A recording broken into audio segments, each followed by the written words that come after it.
Fala pessoal, tudo bom? Então, vídeo passado nós vimos a equação do balanço de energia em formulação integral, né? Esse vídeo eu quero falar um pouquinho sobre a equação de Bernoulli. Então, a equação do balanço de energia em formulação integral é dada por essa expressão, como já foi visto no vídeo passado. Agora eu vou aplicar uma série de hipóteses para obter a famosa equação de Bernoulli. A primeira hipótese é um escoamento incompressível, isto é, a massa específica é constante. O escoamento ocorre em regime permanente, isto é, todas as derivadas temporais são iguais a zero.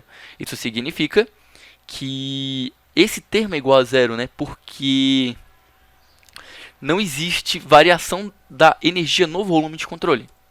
Sem efeitos viscosos, isto é, não há dissipação de energia. Não tem atrito. Propriedades constantes na seção. Isso significa que em cada seção, ao invés de discretizar a seção e obter uma distribuição de uma determinada variável em toda aquela seção, eu vou considerar que em cada seção eu tenho uma média daquelas propriedades ao longo daquela seção e trabalhar somente com um único valor.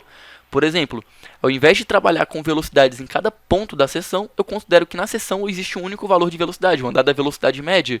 E a mesma coisa para pressão e para as outras variáveis que influenciam no processo, beleza? Sem trocas de calor e sem trabalho de máquina. Olha, então não tem troca de calor, sem taxa de transferência de calor, sem trabalho de máquina, sem potência de máquina, né? Beleza, dadas as hipóteses, agora eu chego nessa expressão. Note novamente, isso daqui é zero porque não tem trabalho de máquina nem troca de calor, e isso daqui é zero porque é regime permanente. O que sobra é simplesmente a integral na superfície de controle, que representa a taxa líquida de energia na superfície de controle. A maioria dos nossos problemas vai considerar que eu vou ter um fluido escoando em um duto, beleza? E esse fluido escoando em um duto vai possuir uma velocidade V1 de entrada e uma velocidade V2 de saída. Eu vou associar que o meu duto é o meu volume de controle, e a isso eu terei somente uma entrada e uma saída. Então, se eu transformo essa integral em uma equação algébrica, né, eu vou ter o seguinte, que isso daqui vai ser a vazão mássica, porque é ρVA, né? ρVA. No caso, a velocidade, o vetor velocidade e o vetor normal, eles são paralelos, né? Na entrada, eles possuem um ângulo de 180, portanto, a vazão mássica na entrada é negativa. E na saída, eles têm um ângulo de 0 grau. Na saída, a vazão mássica é positiva. E aqui eu tenho essa energia, que é a energia interna, a energia cinética e a energia potencial. Pronto, abrindo essa integral, eu vou ter o seguinte: energia potencial, energia cinética, energia interna, mais energia de pressão, né? Que antes era um trabalho de escoamento, só que agora a gente trabalha como se fosse uma energia do processo, uma energia mesmo. E aqui eu vou ter o que? A vazão mássica na entrada, negativa, menos ρVA. Eu não coloquei índice porque o ρ é constante. E aqui eu vou ter a vazão mássica na saída, aqui na entrada, aqui na saída. Então aqui eu vou ter energia potencial, energia cinética, energia interna e energia de pressão. E aqui eu vou ter a vazão mássica na saída, beleza? E se eu faço o balanço de massa, com as hipóteses que foram dadas, regime permanente e tudo mais, eu vou verificar que a vazão mássica na entrada é igual à vazão mássica na saída, ou simplesmente M ponto. Ou seja, eu vou substituir isso daqui por M ponto e vou substituir isso daqui por M ponto. De tal maneira que eu vou chegar nessa expressão como M ponto. E note que eu tenho um M ponto dos dois lados, eu posso dividir por M ponto dos dois lados e chegar nessa expressão para o meu balanço de energia ao longo do meu volume de controle. Note que aqui eu tenho energia mecânica, uma forma de energia mecânica, uma forma de energia mecânica. Aqui, antes era um trabalho de escoamento, só que agora eu enxergo como uma forma de energia mecânica, e eu tenho essa energia interna, que é uma energia microscópica do processo, que é a soma das energias cinéticas e potenciais das partículas do corpo. Bom, por enquanto ela está me dando um problema, mas vamos verificar o seguinte: se eu considero que essa energia interna ela varia apenas com a temperatura e com a pressão, isto é, eu estou considerando que o meu fluido é um material homogêneo de composição constante, então não existe modificação da composição do meu fluido, de modo que as únicas variáveis que podem descrever as propriedades do meu fluido por completo é a temperatura e pressão. Tranquilo? Então eu vou ter que a energia interna vai ser descrita por essas duas propriedades intensivas. E se eu diferencio isso, dado que todas as funções termodinâmicas são funções contínuas e toda a mecânica dos fluidos é baseada na hipótese do contínuo, eu vou ter que dU vai ser a variação da energia interna com a temperatura, a pressão constante dt, mais a variação da energia interna com a pressão, a temperatura constante dp.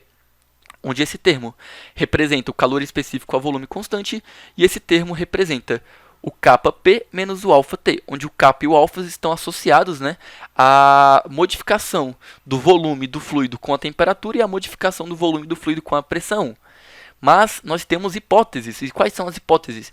Escoamento adiabático e incompressível.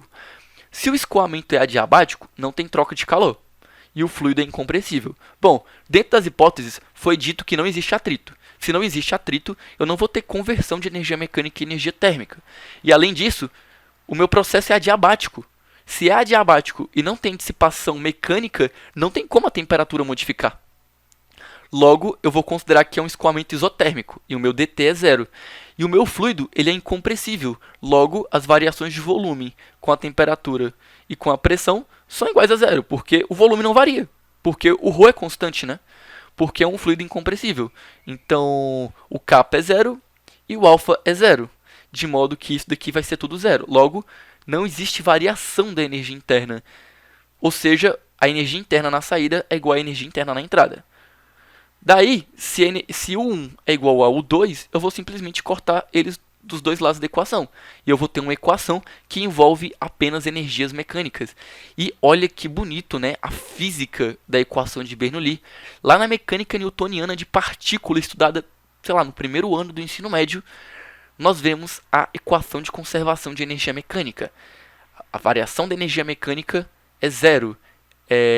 Em um processo conservativo, né, que inclui apenas forças conservativas atuando. Ou seja, a variação da energia cinética mais a variação da energia potencial é igual a zero. Então, em qualquer movimento associado àquela partícula, se eu tenho ganho de energia mecânica, eu tenho, consequentemente, uma perda de energia cinética. E se eu tenho uma perda de energia cinética, consequentemente, eu tenho um ganho de energia mecânica. E aquela lei de conservação de energia mecânica, ela é de certa forma filosófica, que eu sempre tenho uma energia se convertendo em outra e assim por diante. E ela não considera perda, né? Ela não considera atrito. E ela é utilizada durante todo o ensino médio e de maneira bem didática nos primeiros anos de faculdade. E agora nós chegamos não para um ponto, mas para um fluido em uma equação que também representa uma conservação de energia mecânica. Eu estou dizendo que a conservação de energia mecânica na entrada, ou seja, a energia mecânica total na entrada é igual à energia mecânica total na saída. Isso quer dizer que, ao não existir reversibilidades associadas a perdas, ou conversão de energia mecânica em energia térmica, toda a energia mecânica do processo se conserva. Então eu vou ter energia potencial se convertendo em energia cinética e energia de pressão. Enfim, eu vou ter uma energia se convertendo na outra para essa igualdade dessa equação se manter. E dá para perceber que essa equação, da maneira que ela foi escrita na forma de energia por massa. Então aqui eu tenho uma energia específica, uma energia específica e uma energia específica. Eu vou ter joule por quilograma. Mas uma maneira mais comum de se escrever essa expressão em mecânica dos fluidos, né? Em termodinâmica essa equação é mais famosa, mais usada na forma de energia por massa, mas em mecânica dos fluidos e em prática de engenharia é mais comum utilizar ela escrita na forma de carga. E como é que eu obtenho ela escrita na forma de carga? Eu vou dividir dos dois lados pela aceleração da gravidade. Aqui eu tenho energia por massa. Se eu dividir por G, eu vou ter massa vezes gravidade, que é força. Energia por força ou energia por peso. Vai dar o que? Carga. Então, dividindo dos dois lados por G, eu vou ter a minha carga potencial, a minha carga cinética e a minha carga de pressão. E energia por peso tem unidade de metro, de comprimento. Olha que bacana. Nós vamos trabalhar com a equação de Bernoulli e a unidade de energia vai ser metro. A princípio vai ser muito estranho, mas isso vai gerar uma percepção física dos problemas muito grande. Quando você quer, por exemplo, subir um fluido, quantos metros ele vai ganhar de altura se determinada bomba for adicionada ao processo? E isso é muito legal.